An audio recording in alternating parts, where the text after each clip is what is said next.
All of this is in the plan for Ford's multi-million-dollar battery plant coming to Glendale, Kentucky. And we just learned something else was already here long before this project was announced. WDRB's Dalton Godby tells us about the unmarked graves on the site that crews will now have to move.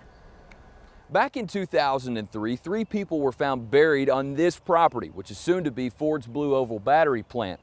Those people were moved and buried here at a family cemetery. What land surveyors didn't know were that 19 more human remains were still on that property.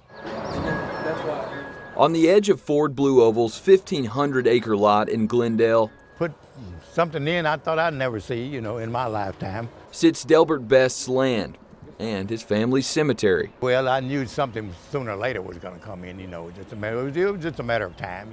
Best's grandfather and then his father owned most of the land where Ford plans to build its massive battery plant.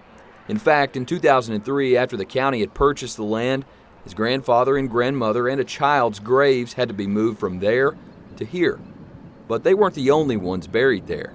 In March, 19 additional burials or potential burials were identified. The Army Corps of Engineers is surveying the land for Ford's permits. It found 19 unmarked burials on the land. Luckily, it shouldn't hold up construction. It's Ford's, decision and Ford's plan in terms of construction, but I would imagine they would be able to work elsewhere while this was going on. But they will be relocating the human remains. Guess what family some belong to? I would say maybe 1, 2 would be best for him. Anything after that, it's going to take you back in the 1800s. Turns out Delbert Best has a spot for them. Right here. All of them? Right.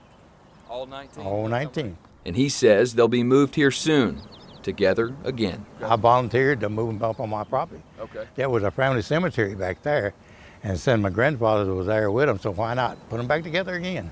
Best tells me he plans to put all the human remains together in one spot and bury them here in the family cemetery. In Glendale, Kentucky, Dalton Godby, WDRB News.